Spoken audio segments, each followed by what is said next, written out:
चाहे उसी ओर मुख करके बैठें। अग्नि 3111, दक्षिण 5113। सेडलाई सुसिद्धि और सुसिद्धि प्रकृति में तो यदि सिद्धि प्रकृति हो तो अवसर आने पर कार्य बहुत ही कार्य सिद्ध होए, शीघ्र सिद्ध होए। सिद्धि योगिनी चक्र पूर्व 119। वहाँ ये योगिनी सुख को दाता, दहने धन अगणित भर लाता, पीठ पिछाड़ी अभिमत दाई, सन्मुख मृत्यु देय दर्शाए। इंद्रजाल ईशान 3018। उत्तर हूँ मंत्र की प्रकृति, मंत्र की सिद्धि 4 प्रकार की होती है और जैसी प्रकृति होती है वैसा ही उसका फल भी होता है। साध्यता यदि साध्यता प्रकृति हो तो बने काम को बिगाड़ देवे। शत्रुता यदि मंत्र की प्रकृति शत्रु भाव में हो तो काम न बने, जो कार्य को अत्यंत शीघ्र सिद्ध करने। इंद्रजाल की इच्छा हो तो मंत्र का जप शनैश्चरवार से करें और पश्चिम को मुख करके बैठे, जैसे नीचे चक्र में ज्ञात होगा। ईशान कोण पूर्व अग्नि कोण, उत्तर शनि चक्र, दक्षिण वायव्य कोण, पश्चिम नैऋत्य कोण। अथ तिथि शुभा शुभ स्वामी।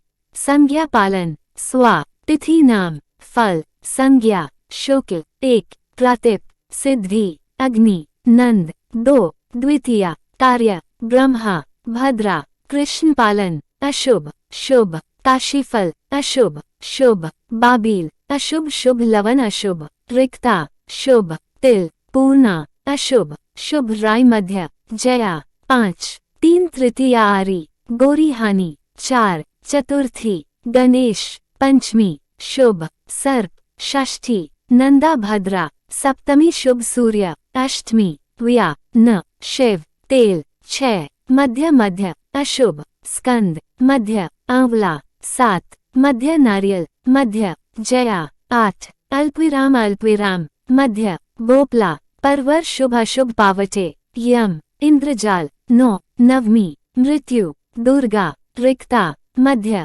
मध्य पूर्णा शुभ 10, दशमी धन 11, एकाद शुभ विश्वे नंदा 12, द्वादशा सर्वसी हरि भद्रा शुभ अशुभ मसूर 13, त्रयोद सर्व मदन जया शुभ अशुभ बैंगन 24, चतुर्द उग्र शिव रिक्ता शुभ अशुभ मधु 15, पूर्णिमा पुष्टि चंद्र पूर्णा शुभ शून्य 30 अशुभ पिप्तर शून्य शून्य अशुभ स्त्री संग घट। तिथि विचार मानव जीवन को 2 भागों में बांटा गया है, 1 शुभ 2 अशुभ। इन दोनों पक्षों की नींव केवल तिथियां हैं। यदि हम तिथियों को विचार कर कोई काम करते हैं तो हमें कोई चिंता नहीं होती, इसलिए पहले तिथियों का ज्ञान प्राप्त करो। तिथियां 5 प्रकार की होती हैं। इंद्रजाल 1 नंदा 2 भद्रा 3 रिक्ता 4 जया 5 पूर्णा। यदि शुक्र के दिन नंदा, बुधवार के दिन भद्रा, शनि के दिन रिक्ता, बृहस्पति के दिन पूर्णा।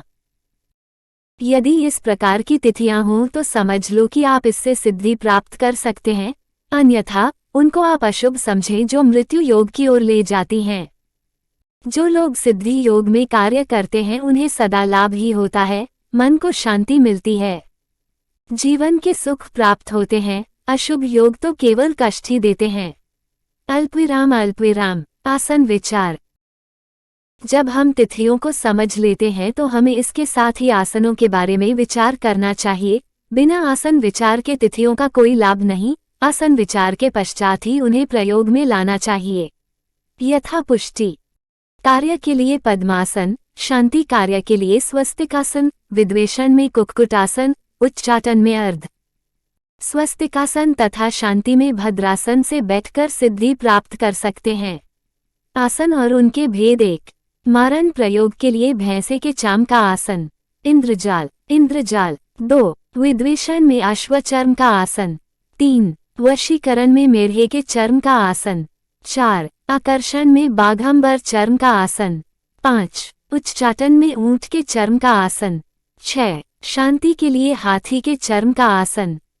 इसलिए जब भी आप सिद्धि प्राप्त करना चाहते हैं तो इन आसनों का विशेष रूप से ख्याल करके ही उस कार्य का आरंभ करें।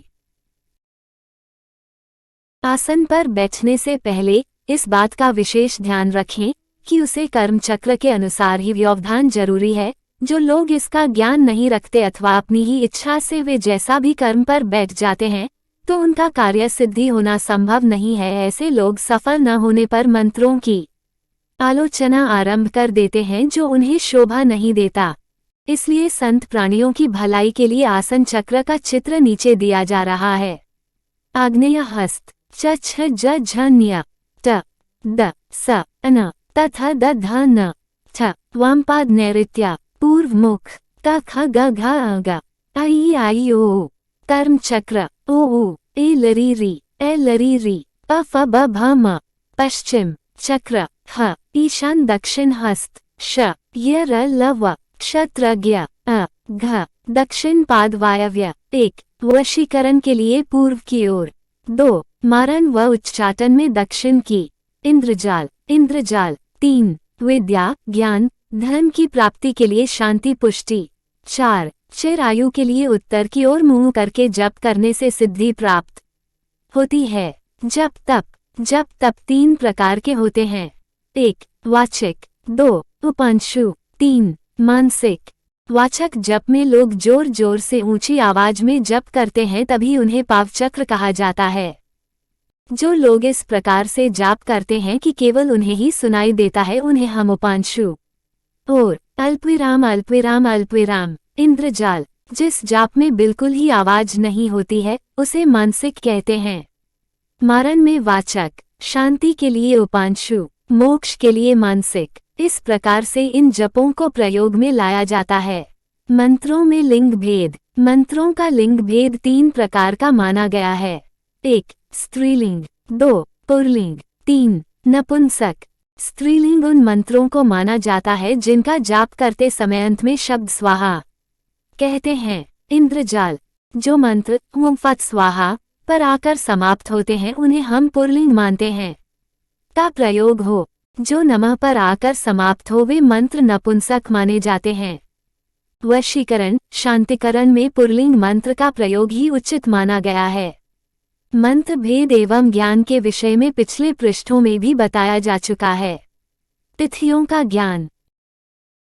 जब भी हम मंत्र जप तप हवन शुद्धि को ज्ञात करते हैं तो इसके लिए हमें जब तक तिथियों का ज्ञान नहीं होता तब तक हमारा यह कार्य अधूरा ही माना जाएगा और न ही उन लोगों को सफलता की आशा रखनी चाहिए। इसका कारण है कि शुभ अशुभ कार्यों के लिए तिथियों का प्रभाव पड़ना प्राकृतिक नियम है। मानव जीवन प्राकृतिक नियमों में बंधा हुआ है। जीवन से लेकर मृत्यु तक प्राणी प्रकृति के हाथों का खिलौना बना रहता है, किंतु जीवन का आधार केवल सुख होता है। इन सुखों को प्राप्त करने के लिए हमें तिथियों का ज्ञान होना जरूरी है, जो इस प्रकार है। कृष्ण पक्ष की 9 तिथियों में सूर्य का, शुक्ल पक्ष की तिथियों में चंद्रमा का अधिकार रहता है और कृष्ण पक्ष की शेष 6 तिथियों में चंद्रमा का, सूर्य पक्ष की 6 तिथियों में सूर्य का प्रभाव रहता है। इसलिए सूर्य के अधिकार में 4 और चंद्रमा के अधिकार में स्थिर कार्य करना ही उचित इंद्रजाल रहता है। चर कार्य वह है जो थोड़ी देर तक ही सीमित रहे। स्थिर कार्य उसे कहते हैं जो बहुत समय तक एक ही दिशा में रहता है। तिथियों का वर्णन दत्तात्रेय जी ने इस प्रकार किया है। अर्धचंद्रा श्रियम कुर्थी नमनस्तोष। द्वितीय के, तृतीय धन संपत्ति, चतुर्थ कलहम सदा, पंचमे ज्ञान वृद्धि, षष्ठे संपत्ति मुतामाम, सप्तम राज सम्मानम मरण चाष्टमे भवेत्, नवमे धर्म लाभ च, दशमी मानसे पिस्तम, एकादशी सर्वलाभ, द्वादशी हानि भवेत्।